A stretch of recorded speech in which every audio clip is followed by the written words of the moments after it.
श्री स्वामी समर्थ। अमावस्या तिथी दर महिन्याला येते, परंतु सोमवारी येणाऱ्या अमावस्येला सोमवती अमावस्या म्हणतात। दर अमावस्येला पितरांची पूजा करावी असे आपले धर्मशास्त्र सांगते। पण आपणास दर महिन्याला पितरांची पूजा करणे शक्य नसेल तर किमान सोमवती अमावस्येला पितरांची पूजा अवश्य केली पाहिजे असे आपले शास्त्र सांगते।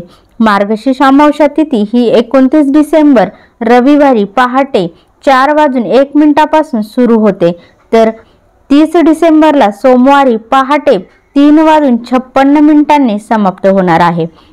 उदय तिथीनुसार ही अमावस्या 30 डिसेंबर रोजी सोमवारी असणार आहे।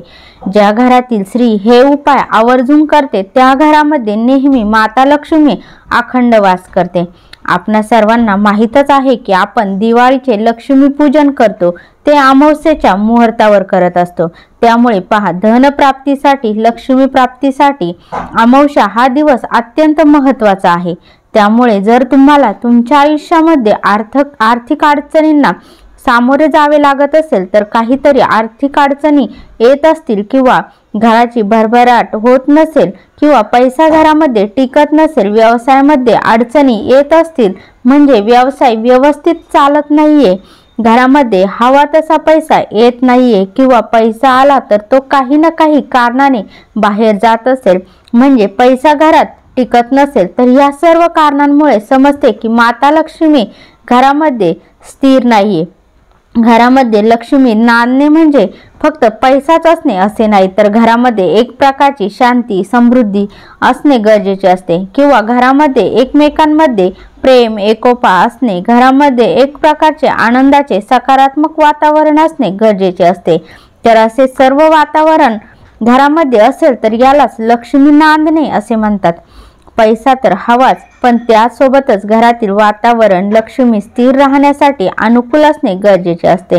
तर यासाठी महिलांनी प्रत्येक अमावस्येला या गोष्टी न चुकता कराव्यात। काही दिवसांचं महत्त्व हे खूप जास्त असतं, आपल्या पूर्ण प्रगतीवर या गोष्टी खूप परिणाम करतात। त्यामुळे पहा, अमावस्येच्या दिवशी केलेले उपाय कधीच वाया जात नाही। या दिवशी तुम्ही काही खास उपाय करा, याने नक्कीच तुमच्या आयुष्यामध्ये सकारात्मक बदल झालेले नक्कीच जाणवतील।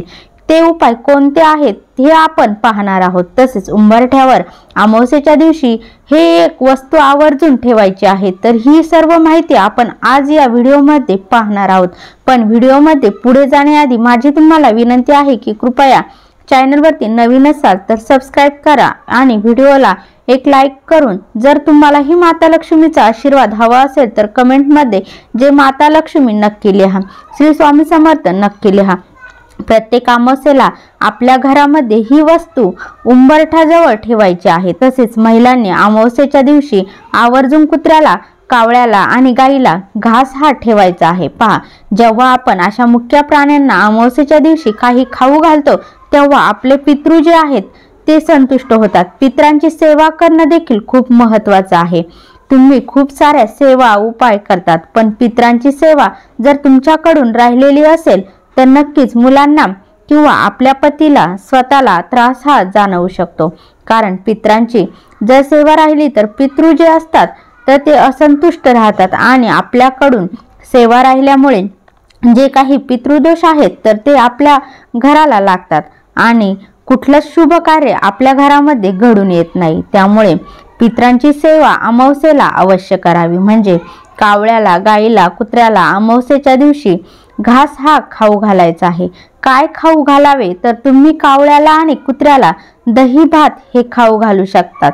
म्हणजे अमावस्येच्या दिवशी मीठ न घातलेला भात बनवून त्यावरती दही टाकून हा घास कावळ्याला आणि कुत्र्याला खाऊ घाला। त्याचबरोबर गाईला पहिली चपाती बनवून त्यावरती चिमूटभर थोडीशी हळद टाकून गुळाचा खडा आणि थोडंसं तूप टाकून ही चपाती आपण गाईला खाऊ घालावी। पहा, महिलांनी हे उपाय दर अमावस्येला करायला सुरुवात केली तर अनेक अडचणींमधून आपली सुटका होते। जेव्हा मुके प्राणी हा घास खातात तेव्हा आपले पितृ संतुष्ट होतात आणि आपल्याला भरभरून ते आशीर्वाद देतात। त्यामुळे हे काम अमावस्येला आवर्जून करा। काही दिवसांनी तुम्हाला नक्कीच जाणवेल की तुमच्या आयुष्यातील अडचणी तर दूर होत आहेत, मुलांची चांगली प्रगती होत आहे, सगळे अडथळे दूर होत आहेत। त्यामुळे आपण हे अमावस्येच्या दिवशी नक्की करायचं आहे। त्यानंतरचा उपाय म्हणजे आपल्या घराच्या दक्षिण भागाला एक दिवा लावायचा आहे। मातीची जी पंती आहे ती घ्यायची किंवा मग कणकेचा दिवा वापरू शकता। मातीची पंती घेतली तर प्रत्येक अमावस्येला तुम्ही तीच पंती वापरायची आहे। आणि जर कणकेचा दिवा घेणार असाल तर प्रत्येक अमावस्येला तुम्हाला नवीन दिवा तयार करावा लागेल। आपल्या घरातील दक्षिणेकडे पितरांसाठी एक दिवा लावायचा आहे आणि हा दिवा लावताना त्या दिव्यामध्ये तुम्ही मोहरीचे तेल टाकू शकता किंवा तिळाचे तेल टाकलं तरी चालेल, किंवा या दोन्हींपैकी कोणतेही तेल नसेल तर तुम्ही जे दिव्याचं तेल वापरतात ते तेल टाका आणि यामध्ये चिमूटभर काळे तीळ टाकायचे आहे आणि कापसाची जोड वात घालून हा दिवा प्रज्वलित करायचा आहे। आणि हा दिवा तुम्हाला तुमच्या घरातील दक्षिण भिंतीजवळ दक्षिणेकडे तोंड करून लावायचा आहे। आणि हा दिवा लावताना आपल्या पितरांचा आपल्याला स्मरण करायचं आहे। आपले जे पित्र आहे त्यांचे स्मरण करायचं आहे आणि घरातील सर्वांना त्या दिव्याजवळ येऊन त्या दिव्याला नमस्कार करायला सांगायचं आहे। पितरांचे स्मरण करून आमच्याकडून काही चुकले असेल आम्हाला माफ करा असं घरातील सर्वांनी तिथे म्हणायचं आहे। महिलांनी सासरच्या आणि माहेरच्या दोन्ही पितरांचे तिथे स्मरण करायचे आहे। अमावस्येच्या दिवशी आपण जर असा दिवा दक्षिणेकडे तोंड करून लावला तर आपले पितृदोष जे आहेत तर ते दूर होतात। आणि दक्षिण दिशा ही पितरांची दिशा असते, यमाची दिशा असते, त्यामुळे असा दिवा लावल्याने आपल्या घरामध्ये अपमृत्यूचं संकट टळतं। दक्षिणेकडे घरामध्ये जागा नसेल तर तुमच्या मुख्य दरवाजाच्या बाहेर थोड्याशा अंतराने दक्षिणेकडे तोंड करून तुम्ही हा दिवा लावू शकतात। यानंतर अमावस्येच्या दिवशी करण्याची महत्त्वाची गोष्ट म्हणजे अन्नदान। अमावस्येच्या दिवशी आवश्यक गरजू व्यक्तींना अन्नदान करा। ज्यांना अन्नाची खरोखर गरज आहे, जे भुकेलेले आहेत त्यांना अन्नदान अवश्य करा। अन्नदान करताना ते शिळे असू नये, नेहमी ताजे अन्नदान करावे। किंवा अन्न बनवणे शक्य नसेल तर तुम्ही केळी किंवा अन्य फळं याचे दान करू शकतात। अमावस्येच्या दिवशी जर आपण अन्नदान केले तर नक्कीच आपल्या आयुष्यातील अडचणी ह्या दूर होतात आणि आपल्या प्रगतीचे मार्ग जे आहेत तर ते खुले होतात। तर अमावस्येच्या दिवशी आपल्याला काही गोष्टी दुसऱ्यांना देणे कटाक्षाने टाळायचे आहेत, ज्यामध्ये सुट्टे पैसे एखाद्याला देणे किंवा एखाद्याला उधार पैसे देणे किंवा उधार पैसे घेणे या दिवशी आपल्याला अमावस्येच्या दिवशी टाळायचे आहे। दही, दूध, तूप, ताक हे पदार्थ, दुधापासून बनवलेले पदार्थ देखील दुसऱ्यांना देणे टाळावे। हे पदार्थ लक्ष्मीकारक असतात, त्यामुळे हे पदार्थ अमावस्येच्या दिवशी दुसऱ्यांना देणे टाळायचे आहे। अमावस्येच्या दिवशी सगळ्यांनी आंघोळीच्या पाण्यामध्ये 2-3 थेंब गोमूत्राचे टाकायचे आहे। चिमूटभर हळद आणि थोडंसं दही टाकायचे आहे आणि अशा पाण्याने आंघोळ करायची आहे। यामुळे आपल्याला काही दोष लागलेले असतात तर ते दोष दूर होतात।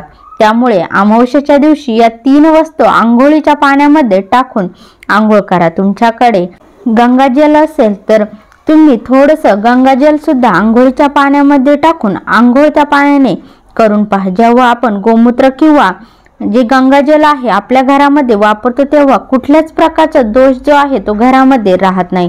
त्यामुळे हे उपाय तुम्ही अमावस्येच्या दिवशी आवर्जून करावे। आता पाहूया की अमावस्येच्या दिवशी आपल्याला उंबरठ्यावरती कुठली वस्तू ठेवायची आहे। सोमवारी तुम्ही सकाळी देखील हा उपाय करू शकतात किंवा सायंकाळी देखील तुम्ही हा उपाय करू शकतात। रात्री 12 पर्यंत जरी तुम्ही हा उपाय केला तरी चालेल, कारण रात्री 12 पर्यंत माता लक्ष्मीचं आगमन आपल्या घरामध्ये होत असते। या उपायासाठी तुम्ही मातीची जी पंती आहे किंवा मातीचे जे भांडा घेऊ शकतात, किंवा नसेलच तर कापूर आरतीमध्ये तुम्ही हा उपाय करू शकता, किंवा स्टीलच्या प्लेटमध्ये देखील तुम्ही हा उपाय करू शकतात। तर मातीच्या भांड्यामध्ये आपल्याला शेणाची जी गौरी आहे ती ठेवायची आहे। शेणाची गौरी तुम्हाला धार्मिक साहित्याच्या दुकानामध्ये भेटून जाईल, तिथून तुम्ही ती घेऊन यायची आहे। देवघरासमोर बसून देवघरातील जो दिवा आहे तो प्रज्वलित करून हा उपाय करायचा आहे। शेणाची जी गौरी आहे 2 किंवा 4 कापूरच्या वड्या, 2 अखंड लवंग, 2 वेलची आणि थोडेसे तूप, गाईचे तूप असेल तर उत्तम, आणि हे सर्व साहित्य प्रज्वलित करायचं आहे। प्रज्वलित केल्यानंतर ही यामध्ये तुम्हाला तुपाची आहुती द्यायची आहे आणि आहुती देत असताना तुम्हाला तुमच्या कुलदेवाचं नामस्मरण करायचं आहे आणि समजा तुम्हाला तुमचं कुलदैवत कोणतं आहे हे माहीत नाही तर तुम्ही ओम श्रीम कुलदेवताय नमः या मंत्राचा जप करायचा आहे 11 वेळा। तुपाची आहुती या छोट्याशा यज्ञामध्ये तुम्हाला द्यायची आहे। तसेच कुलदेवतेच्या मंत्राचा 11 वेळा जप करायचा आहे आणि त्यानंतर हात जोडून तुम्हाला प्रार्थना करायची आहे की माता लक्ष्मीचा माझ्या घरामध्ये अखंड वास राहू दे, कुलदेवीचा कुलदेवतेचा आशीर्वाद माझ्या कुटुंबावर सदैव राहू दे, माझ्या पतीची मुलाची प्रगती होऊ दे अशी तुम्हाला प्रार्थना करायची आहे आणि त्याचा धूर संपूर्ण घरभर पसरवायचा आहे आणि त्यानंतर ते भांड आपल्याला आपल्या मुख्य दरवाजाच्या उंबरठ्यावर ठेवायचं आहे। त्यामध्ये लागेल तसा कापूर हा टाकत राहायचा आहे। उंबरठ्यावर ठेवून परत तुम्हाला तुमच्या कुलदेवीचं कुलदेवाचे स्मरण करायचे आहे आणि हा उपाय केल्यामुळे आपल्या घरातील कितीही वाईट शक्ती असू द्या त्या सगळ्या नष्ट होतात। कारण यामध्ये आपण गाईच्या शेणाच्या गौरीचा वापर केला आहे।